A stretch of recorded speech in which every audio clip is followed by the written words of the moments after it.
Annyeonghaseyo.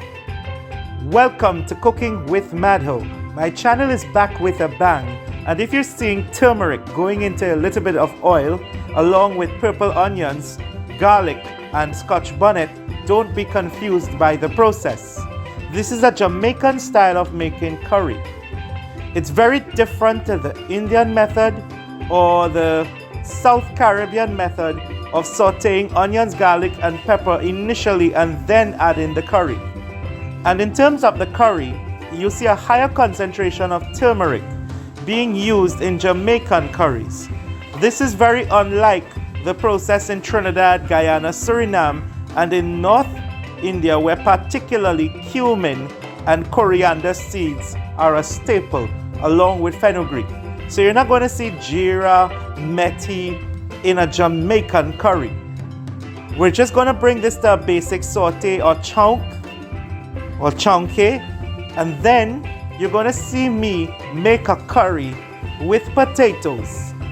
Regular potatoes, or what Jamaicans call Irish potatoes. After creating a slurry with a little bit of water as seen here, I'm just going to let this simmer down, and then I'm going to mix or coat my freshly chopped potato pieces into the mix. I'm going to make sure it's coated well. Why am I showing you to make potato curry with some seasonal Jamaican vegetables? My focus is on showing you a very cheap, budget-oriented meal.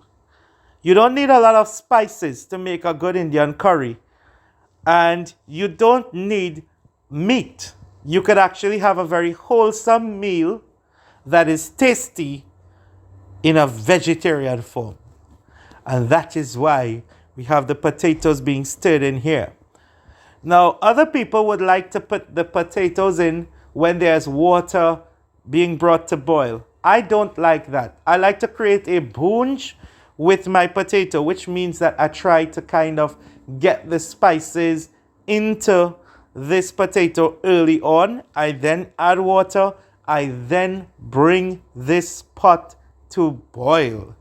And it is only upon bringing the pot to boil, I will then add my other vegetables that will not take as long to curry. It is very important that in the process of making a curry, that we layer our curry with flavors in different periods. So I know the potato needed a long time to cook. In comes my chopped carrots and my chopped bodi or bora, and then I also chopped up some green beans, which are very popular in Jamaica, and some pumpkin. 2 or 3 large cubes of pumpkin. In goes my green beans. Now all of these seasonings you could buy fresh in the market and chop them up, keep them maybe in the freezer compartment, and that's a good tip. I'm then adding to this my garam masala, which is basically roasted cumin, coriander, freshly made. And I'm also adding to it a little bit of coriander powder, which I do concede came from an Indian shop, an Indian restaurant, Pushpas, which is where I get all of my seasonings and spices. The number one seasoning or Indian spice shop in Jamaica is undoubtedly Pushpas in Ligani. Check them out in Lane Plaza. That's where I get all my spices and herbs, and also fresh produce.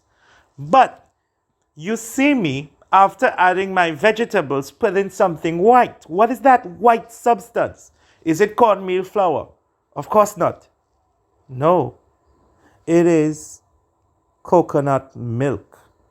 And this is a very classic kind of Sri Lankan strategy, Indonesian strategy. Even the Thais are known for putting coconut milk to create their green curries or their red curries. But we see in Jamaica that coconut milk is a staple as well, popularly placed in curries, I think even in goat curry. But here in my vegetarian dish, I'm putting coconut milk. The Trinis don't often put coconut milk except if they're making katahar or chataine, and sometimes if they're making callaloo or taro leaves. So Trinis are a bit more averse from putting coconut milk in curries because they like the heat rather than the sweetness. But Jamaicans like to sweeten the tone and the intensity of robust heat with some coconut milk, and that's a bit of a difference. And you get a nutty, very earthy flavor with the coconut milk.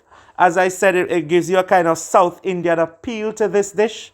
And why I like to use potatoes is when the potatoes flake off, they create a naturally occurring gravy. A lot of people say put cornmeal starch in there. You could if you want to, but I didn't do that. And my dish is complete.